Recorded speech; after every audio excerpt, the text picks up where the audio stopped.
está tramitando. Vou pegar Pela a ordem, cota. presidente. Deputado Márcio Pacheco, em seguida, Flávio Serafim. Senhor presidente, só para relembrar, a gente passou o primeiro semestre todo fazendo esse debate. A gente estabeleceu um grupo de trabalho, o deputado Márcio Pacheco, líder do governo, participou de reuniões, Secretaria de Ciência e Tecnologia, o DETRO, a FETransport, e a gente tem dois pareceres hoje que nos colocam que a lei em vigor já contempla os estudantes do ensino técnico em todas as suas modalidades. E estamos buscando um entendimento com o governo para que a lei seja de fato cumprida. A gente, em reunião nessa semana, reunião que a gente realizou com o presidente da Comissão de Educação, que vem coordenando esse GT, com a presidência da Casa, a gente acertou uma reunião com o secretário de Educação, Pedro Fernandes, na próxima semana. Seria nessa semana. Não ocorreu porque o secretário fez uma cirurgia no joelho e pediu para remarcar para a semana que vem. Então, esse é o prazo que a gente estabeleceu em conjunto com a presidência, com o secretário Pedro Fernandes, para buscar uma resolução desse problema. Lembrando que, embora envolva a Secretaria de Transportes, embora envolva a Secretaria de Ciência e Tecnologia, o financiamento vem da Secretaria de Educação e aí a necessidade de ter essa interlocução com o secretário Pedro Fernandes. Presidente. Senhor presidente. Deputada Lucinha. Obrigado, presidente. Queria agradecer. O primeiro semestre foi maravilhoso a convivência com o senhor e com todos os nossos pares, apesar do contraditório. Isso aqui é o parlamento, tem que ter debate, tem que discutir e votar o que é melhor para o nosso Estado. Mas eu queria aproveitar hoje, os meus colegas aqui prestassem atenção, depois de uma luta de 2 anos, deputado Márcio Pacheco, junto com os moradores de Antares, nós conseguimos acabar com a Cracolândia de Antares. Depois de 2 anos de muita luta. Primeiro foi feita a tentativa de que aquelas pessoas que estavam lá buscassem tratamento. Isso não aconteceu. Algumas Plenários. Favorável 2, 3, 4 e 5, prejudicada a número 1. Senhores que aprovam a mesma comissão. Pela ordem, senhor presidente. A Comissão de Educação não deu parecer sobre esse projeto. E eu gostaria de reivindicar que a Comissão de Educação desse parecer. Projeto de Lei 3252/2014, diz respeito ao uso do espaço das escolas. Um instante, por favor.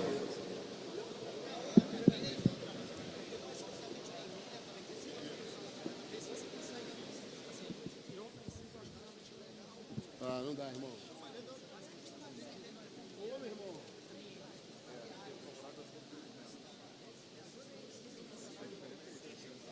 Fechado. Vou passar na rede aqui. Senhor presidente. Deputado Rodrigo Amorim. Só para consignar o meu voto contrário ao projeto 3875, que estabelece o Dia Estadual da Favela. Senhor presidente, nunca votei contrário em estabelecer nenhuma data alusiva ou comemorativa. Agora, e com serviços públicos de qualidade, senhor presidente. A presidência defere pedido de Vossa Excelência, deputado Flávio. Para emitir parecer pela Comissão de Educação, deputado Flávio Serafim. Senhor presidente, eu sou autor de uma das emendas, então designo o deputado Renan Ferreirinha para dar o parecer. Deputado Renan Ferreirinha. Senhor presidente, o parecer da Comissão de Educação é favorável a todas as emendas. Com os pareceres emitidos, de novo, nós já votamos. Senhores que aprovam. Permaneçam como estão. Rejeitado. Verificação, senhor presidente. Votação nominal. Verificação pedido pelo deputado Flávio Serafim. Ao destaque, a emenda modificativa número 1. Votando sim, aprova a emenda. Votando não, rejeita a emenda. Senhor presidente, demais deputados, demais deputadas, gostaria de apresentar o destaque ao projeto de lei 3252/2014, que altera a lei 4295 de 2004. O projeto versa sobre a possibilidade de uso das instalações de escolas estaduais por igrejas e demais instituições religiosas para realizar eventos, cultos, encontros de casais, etc. O projeto amplia essa legislação ao uso do estacionamento.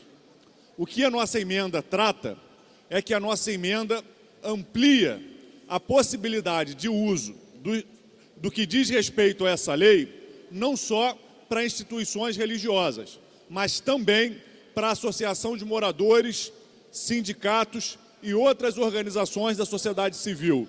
A gente entende que isso é fundamental, primeiro, para que os espaços escolares possam ser, de fato, os espaços do público. E segundo, para garantir o caráter laico do Estado. Se a gente define o uso do espaço público somente para instituições religiosas, não para outras instituições da sociedade civil, me parece que essa restrição acaba tendo um caráter de inconstitucionalidade. Então, o nosso projeto não veda, a nossa emenda não veda o uso pelas instituições religiosas. Ela amplia a possibilidade de uso dos espaços escolares também para outras instituições da sociedade civil. Então, nesse sentido, queria encaminhar pela bancada do PSOL. Presidente, sim, aprova a emenda e não derruba a emenda. Então, quero encaminhar o voto sim, para que, além das instituições religiosas, também as associações de moradores, os sindicatos e as outras instituições da sociedade civil possam, quando necessário, solicitando a direção da escola, fazer uso dos seus estacionamentos quando estiverem realizando os eventos que, porventura, possa ser necessário a utilização desses espaços.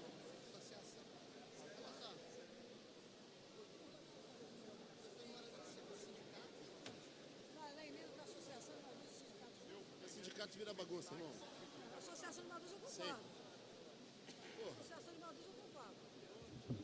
Presidente, eu não vou encaminhar pelo PSDB. Deputada Lucinha. Não estou encaminhando pelo PSDB, mas eu acho... Ou na volta, vai para a segunda discussão. Ok, obrigado. Declaração de voto, senhor presidente. Deputado Flávio Serafini, autor do destaque.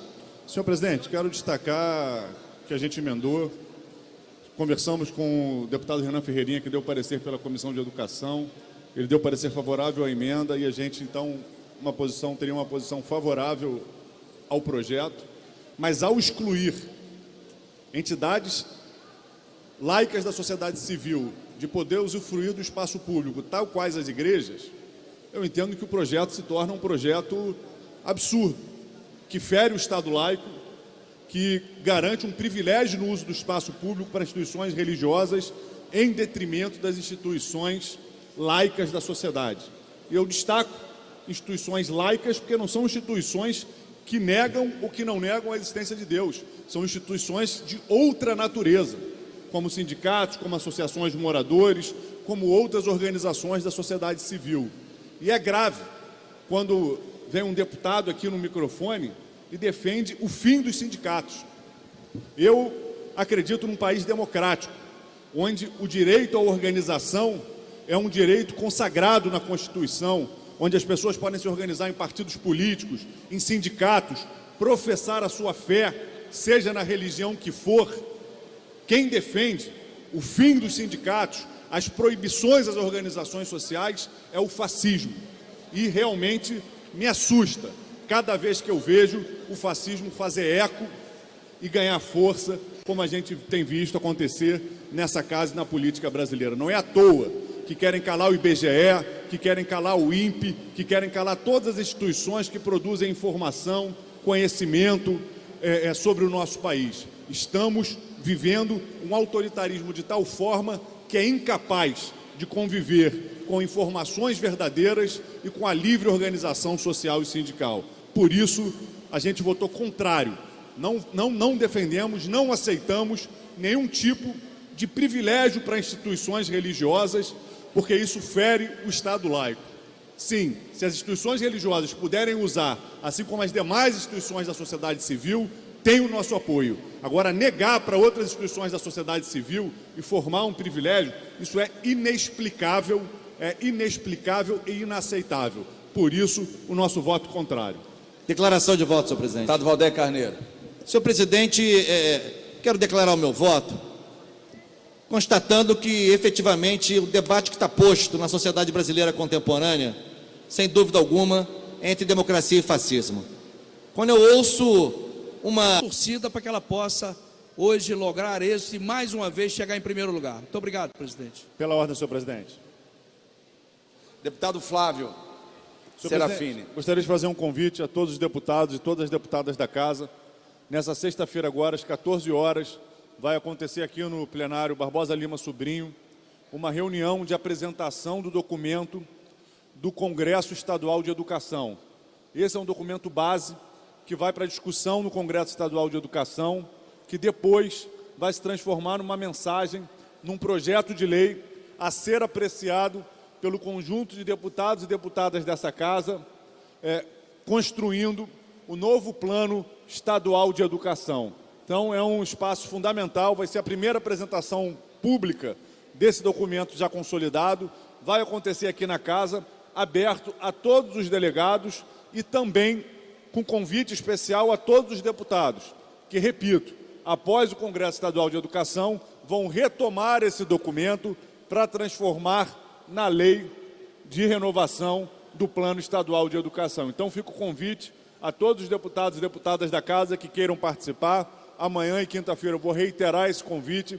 Sexta-feira, 14 horas, vai ser apresentado aqui no plenário Barbosa Lima Sobrinho o documento que dá base à principal legislação educacional do Estado. Então, é fundamental a participação de todos os deputados e todas as deputadas. Presidência chama a atenção de senhores e senhoras deputados. Chama os trabalhos à ordem em relação ao projeto de resolução 638A de 2018, de autoria da deputada enfermeira Rejane Leomar Coelho, Luiz Paulo, Paulo Ramos e Valdec. Faltou os pareceres da Comissão de Normas Internas e da mesa diretora. Nobre deputado Flávio Serafim, Vossa Excelência dispõe de até 10 minutos.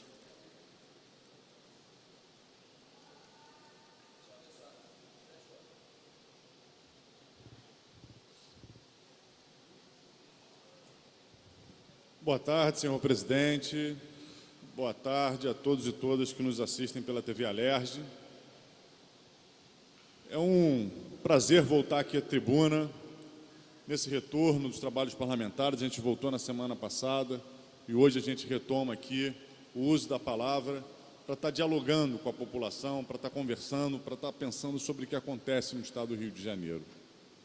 Hoje me preparei para subir à tribuna para dialogar sobre um incidente ocorrido na semana passada, onde uma pessoa em situação de rua, uma pessoa aparentemente com transtornos mentais, agrediu um casal, esfaqueou o homem que dirigia um carro, posteriormente esfaqueou uma outra pessoa que tentou ajudar, matou essas duas pessoas, a polícia interveio, atirou nas pernas dessa pessoa, aparentemente com transtornos mentais, que agredia os que passavam pela rua, conseguiu neutralizá-lo, mas infelizmente ele gerou 2 óbitos e outras pessoas, bombeiros que se aproximavam do local para tentar neutralizar aquele indivíduo em situação de violência, acabaram também sendo feridos por estilhaços das balas dos policiais militares. É uma tragédia, uma fatalidade. Eu gostaria de me solidarizar com as famílias das vítimas dessa situação de agressão, dessa situação de violência e debater o que essa situação de violência representa na nossa cidade e na nossa sociedade. Em primeiro lugar, é importante limpar o terreno e tirar da discussão todas as questões que são colocadas de forma a estimular preconceitos, a estimular ódios, a estimular sentimentos que não vão ajudar a resolver essa situação problemática. É claro que a família está sofrendo, é claro que as famílias devem estar revoltadas, é claro que isso é um problema que a gente tem que enfrentar e tem que se perguntar por que esse problema aconteceu. Em primeiro lugar, é importante deixar claro, um assassinato provocado por uma pessoa que se encontra transtornada é um assassinato dificílimo de ser evitado. Assim como essas chacinas que a gente vê acontecendo nos Estados Unidos, de pessoas que atuam individualmente, resolvendo provocar morte de vítimas aleatórias, isso é dificílimo de ser prevenido. Não é à toa que a gente luta tanto pela restrição das armas de fogo. Se essa pessoa que cometeu esse ato de violência não tivesse uma faca, tivesse um revólver, uma pistola ou um fuzil nas suas mãos, a tragédia teria sido ainda maior. Mas é claro, mesmo com uma faca, a tragédia se desenhou e poderia ter se desenhado inclusive sem uma faca, dependendo do tipo de agressão, com pedras e outros objetos. Então, querer colocar uma responsabilidade nos agentes da segurança pública para evitar que aquela tragédia acontecesse, é querer que eles trabalhem num tipo de prevenção que seria impossível. Eles chegaram ao local onde acontecia o incidente, agiram buscando neutralizar a pessoa, percebendo que a pessoa tinha doenças mentais e, infelizmente, os policiais não conseguiram evitar a segunda morte. O governador dá uma declaração que, se fosse ele, teria dado um tiro na cabeça. Eu me pergunto, qual é o objetivo dessa declaração do governador? Os policiais agiram corretamente, tentaram impedir a morte, acertaram a pessoa que praticava a agressão.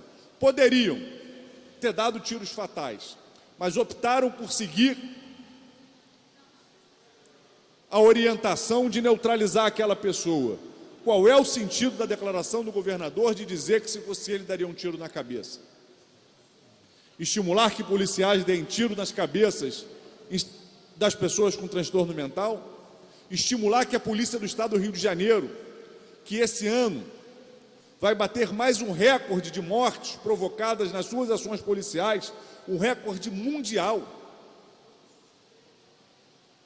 A Polícia do Estado do Rio de Janeiro bate recorde mundial de mortes provocadas nas suas ações.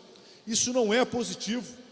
A gente quer que os índices de criminalidade caiam, como caem no Brasil inteiro, sem que a polícia alimente essa escalada de violência.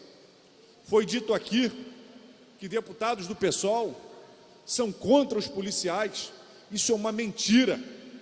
Nós somos contra uma política de segurança pública baseada na violência, que estimula mais, inclusive, a morte de policiais, que expõe policiais à tensão permanente, a tiroteios permanentes. A gente quer que a polícia use mais inteligência, a gente quer que a polícia use mais planejamento, a gente quer que os peritos, que os papiloscopistas, que os delegados, que os investigadores sejam também valorizados, tenham condições de trabalhar para desvendar crimes, para evitar o tráfico de armas, para evitar a lavagem de dinheiro, para evitar o tráfico de drogas, para evitar as redes de criminalidade que alimentam a sociabilidade violenta no nosso Estado, para que possam combater as milícias que tomam cada vez mais parte do nosso Estado e que já se reproduzem em outros estados do país, se transformando num verdadeiro atentado ao Estado democrático de direito. Mas quando a gente olha para aquele episódio, tem uma situação que a gente não pode deixar de discutir. É o que está acontecendo com a política de saúde mental da cidade do Rio de Janeiro, o que está acontecendo com a política de saúde mental do nosso Estado. Porque a polícia era incapaz de evitar um ataque daquele. Ela interveio, como poderia intervir, mas evitar, a polícia não tem como, porque um ataque daquele pode acontecer em qualquer lugar.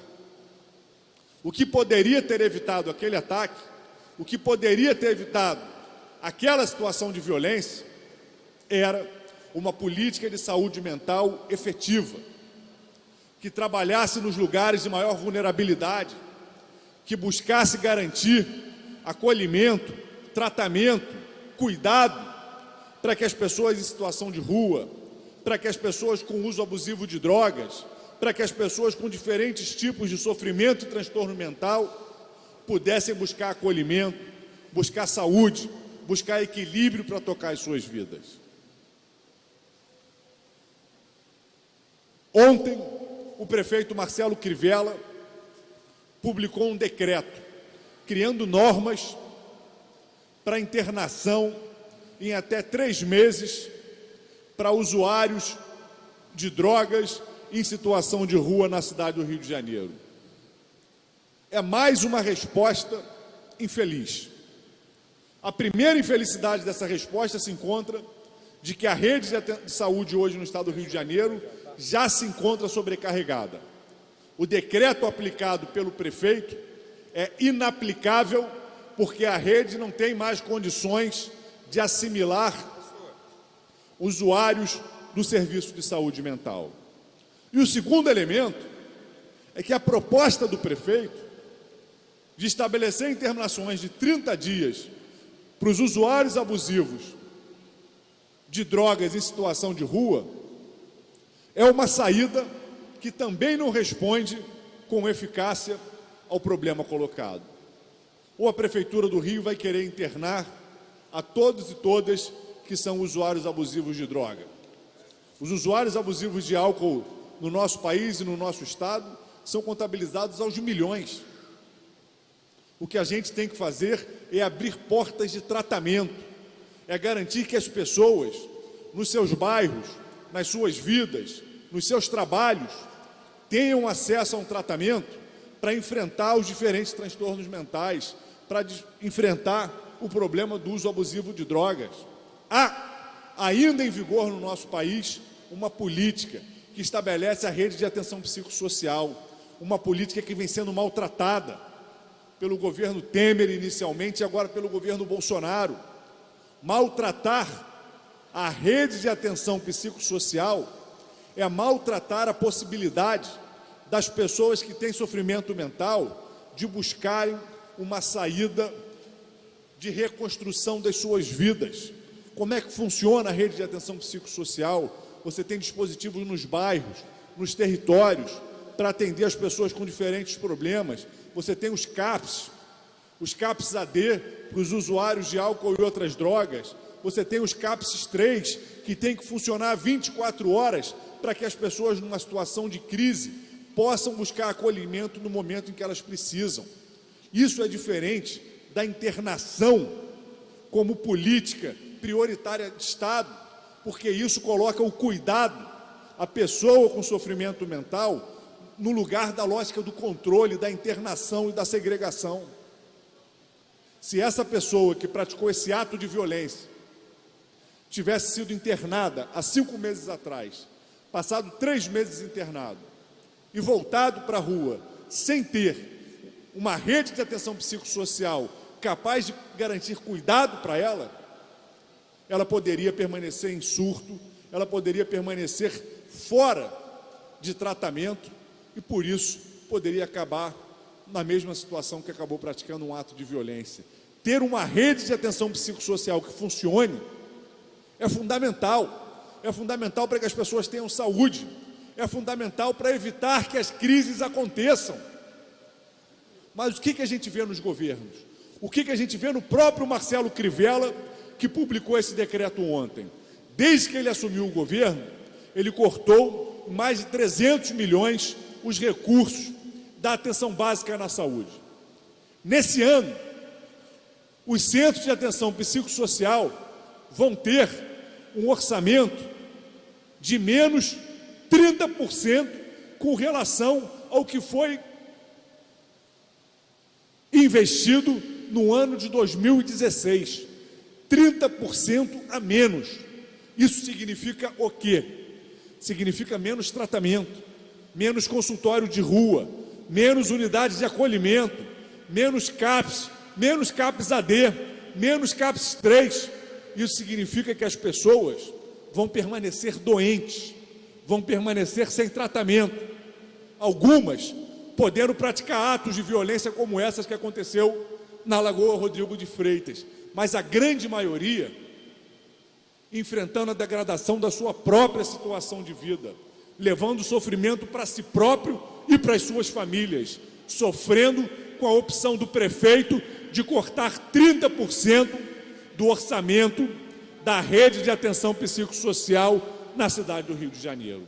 Aliás, sofrer só com a ação do prefeito não, sofrer também com a atuação do governo Bolsonaro.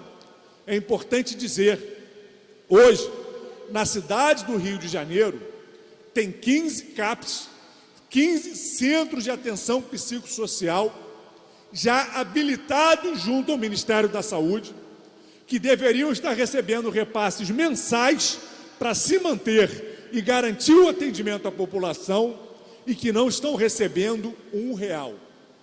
Do início do ano para cá, seriam mais de 8 milhões de reais que o Ministério da Saúde deveria ter repassado para os CAPs da cidade do Rio de Janeiro. Para os CAPs do estado do Rio de Janeiro, que se encontram na mesma situação, seriam quase 15 milhões de reais. São cerca de 30 CAPs já habilitados sem receber R$1 do governo de Jair Bolsonaro. O que isso gera? Isso gera falta de tratamento, isso gera crise, isso faz com que a pessoa que tem um problema de saúde mental, a pessoa que deveria estar em tratamento, que deveria estar recebendo um medicamento, essa pessoa acaba se afastando do tratamento, porque ela procura o CAPS, passa o dia lá e não tem mais alimentação, ela vai embora, ela vai para a rua em busca de um prato de comida, ela procura o CAPS para aderir ao tratamento e não tem medicação no CAPS, porque o Ministério da Saúde não faz o repasse, porque o Crivella corta uma parte do orçamento do município que abasteceria os CAPs. O que essas políticas estão fazendo é adoecer a população. Não tem outra saída para a saúde mental que não garantir a dignidade dos usuários da saúde mental, garantir tratamento, garantir uma rede de atenção psicossocial que esteja nos bairros, que esteja nos territórios, que garanta atendimento para as pessoas onde elas moram, perto da família delas, onde elas possam construir as suas vidas de uma forma em que estudem, em que trabalhem, em que façam parte de uma família. Não é isolando, não é reintroduzindo a lógica dos manicômios, querendo exercer de forma dura, geral, as internações como mecanismo de controle, as internações como o Crivella quer fazer, como o governo Bolsonaro quer fazer, não são cuidado, são controle, e uma forma de controle violenta, que já fez com que o Brasil produzisse ao longo da sua história alguns dos maiores ataques aos direitos humanos. Não vamos esquecer de Barbacena, não vamos esquecer do Dr. Eiras, não vamos esquecer dessas máquinas de moer gente, que foram os manicômios que durante décadas segregaram, aniquilaram vidas e vidas humanas nesse país de pessoas que tinham diferentes problemas de saúde mental.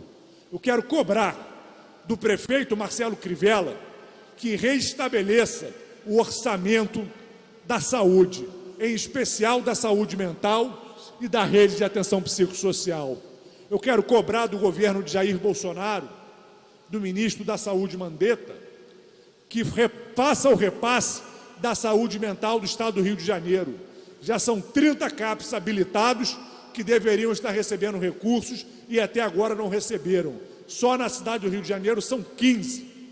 Eu quero cobrar do governador Wilson Witzel que faça os repasses de lei aprovada nessa casa, do Fundo Estadual de Combate à Pobreza, que previu uma parte do seu orçamento para ajudar no cofinanciamento da rede de atenção psicossocial.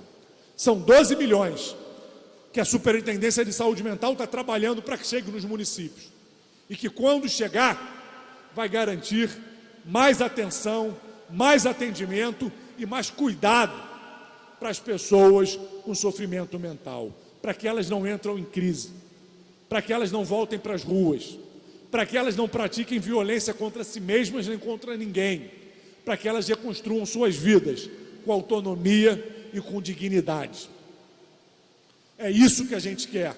Esse é o debate que a gente quer fazer quando uma pessoa que sofre com transtorno mental pratica uma violência contra si ou contra o outrem.